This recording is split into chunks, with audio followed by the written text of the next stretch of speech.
En este video vamos a resumir el Chifa Gate de José Gerí con información actualizada al 24 de enero de 2026. Para empezar, hay que preguntarnos, ¿tiene algo de malo que un presidente vaya a comer a un chifa? En realidad no, pero que lo haga encapuchado con el fin de reunirse en secreto con un empresario que no figura en la agenda oficial presidencial levanta sospechas de tratos bajo la mesa y una evidente falta de transparencia. El presidente no tiene por qué ocultar nada, su agenda es pública. Estos hechos solo generan ciclos de tensión política en Perú que ya nos sorprenden, pero que siguen desgastando al país. ¿Cuánto falta para las elecciones generales? 2 meses y medio nada más, y ya se presentaron 6 vacancias contra el presidente José Gerí. Sobre él pesan una tormenta de sospechas, desconfianza ciudadana y un Congreso dispuesto una vez más a jugar la carta de la vacancia o la censura. No es solo el caso de sus reuniones clandestinas en chifas, tenemos también el caso de las leyes denominadas Procrimen y el caso Petroperú, del cual ya hice un video que pueden ver en mi canal. Hoy vamos a ahondar en el llamado Chifa Gate.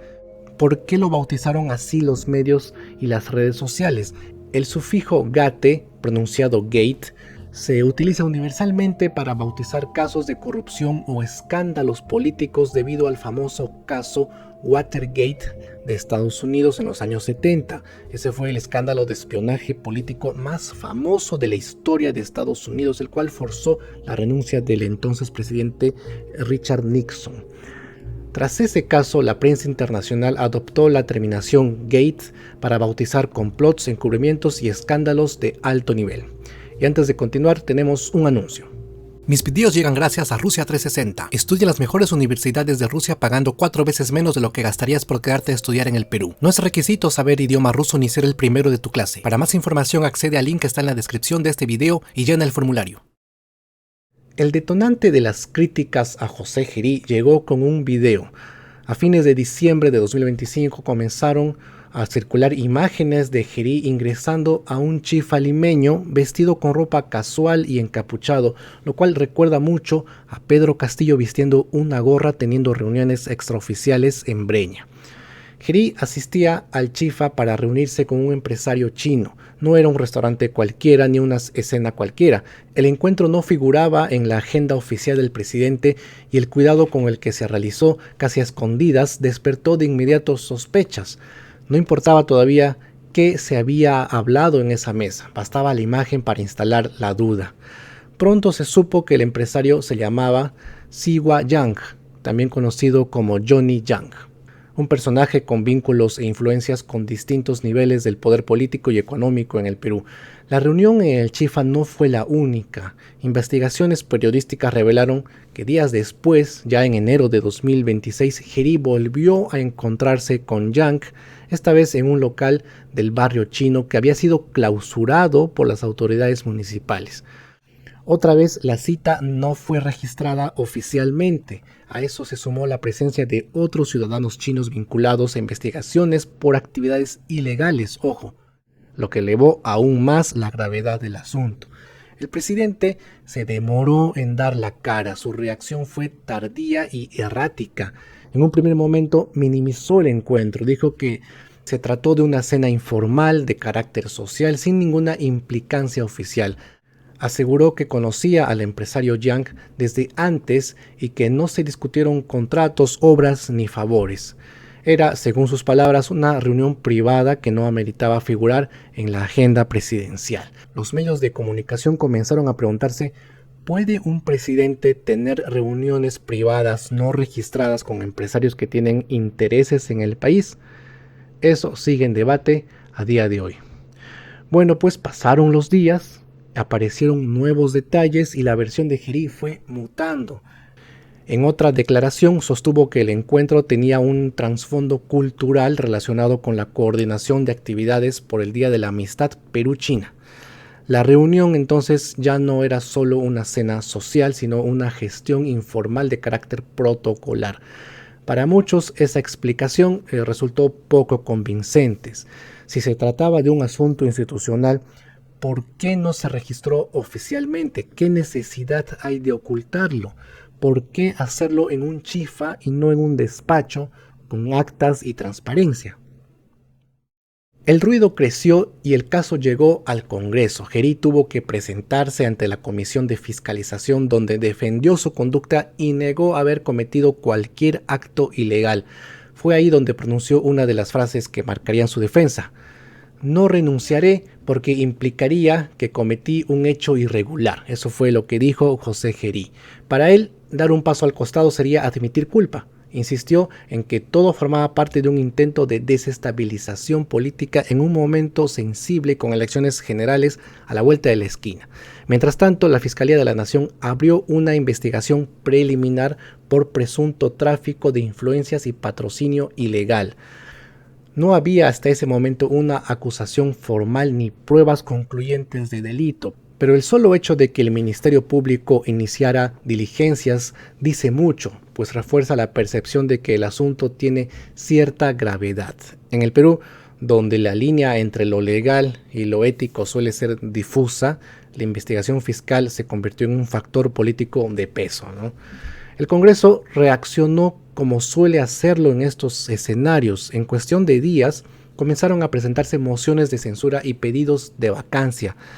Al 24 de enero de 2026 ya se habían registrado 6 mociones distintas contra José Gerí. Las firmas provenían de diversas bancadas, desde sectores de izquierda hasta grupos conservadores. ¿Eso qué quiere decir? Que hay un rechazo transversal a Gerí en lugar de ser propio de una sola bancada. Sin embargo, al sumar los apoyos no alcanzaban los votos necesarios para concretar su salida. Las firmas rondaban poco más de 40, lejos de los 66 votos requeridos para una censura efectiva o de los 87 votos necesarios para una vacancia por incapacidad moral. Entonces, no hay un consenso político real para remover al presidente. En buena medida se trata de un escenario ya conocido, ¿no? El Congreso presiona, el Ejecutivo resiste y la ciudadanía observa con cansancio. Aquí aparece una pregunta incómoda pero necesaria. ¿Es saludable en términos prácticos destituir a un presidente en la recta final de su mandato cuando las elecciones serán en 2 meses y medio? Bueno, desde el punto de vista legal, la respuesta es simple. La Constitución lo permite.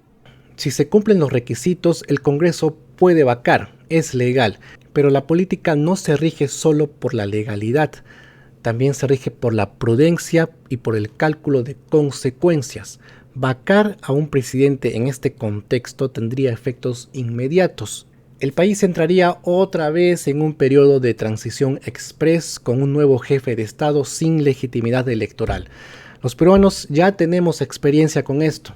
La experiencia reciente muestra que estos gobiernos de paso no resuelven problemas estructurales, no toman decisiones de fondo y se limitan a administrar la inercia nada más.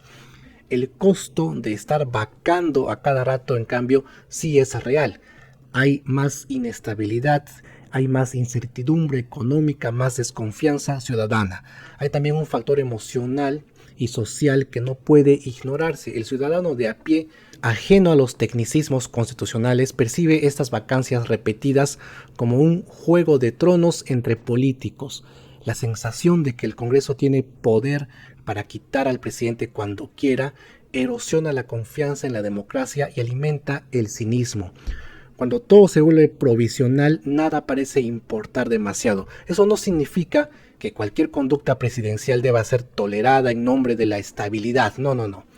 Hay situaciones extremas en las que una vacancia, incluso cerca de elecciones, es necesaria. Por ejemplo, delitos graves comprobados, ruptura del orden constitucional, como por ejemplo un autogolpe, o interferencia directa en el proceso electoral, ¿no? Todo eso sí merece ser vacado, ¿no?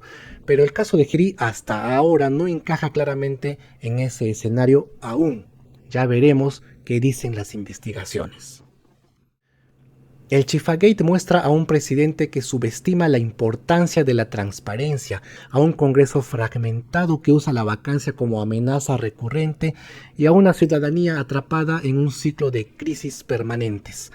Tal vez no es importante si Gerí debe seguir o no en el cargo, sino qué tipo de institucionalidad quiere el país construir de aquí en adelante. Eso es lo que importa. Se acercan elecciones de abril de 2026. todo parece que hay que dejar que las investigaciones sigan su curso, que el Congreso fiscalice sin destituir y que sea el electorado quien finalmente sancione o absuelva políticamente al sistema en su conjunto. El Chifagate quedará como un capítulo más en la larga lista de casos que han marcado al Perú. José Gerí podría resistir o no hasta el final de su mandato, pero el problema de fondo seguirá ahí, esperando algo más que una vacancia para ser resuelto. Si este video te gustó, por favor dale like y compártelo con tus amigos. Si quieres más videos así, solo tienes que suscribirte. En pantalla aparecen quienes me apoyan a través del portal Patreon. Si quieres ser uno de ellos, el enlace te lo dejo en la descripción de este video. Mi nombre es Hugo Javier y nos vemos en el próximo video. Hasta pronto. Bueno, para finalizar, no te olvides que puedes estudiar en Rusia con el programa Rusia 360, estudia pregrado y maestría, no necesitas estar en tercio superior ni saber ruso porque el idioma te lo enseñan allá, solo necesitas pasaporte y certificado de estudios escolares. Estudiar en Rusia es mucho más barato que estudiar en cualquier universidad barata del Perú. Accede al formulario que dejo en la descripción para que te puedas inscribir.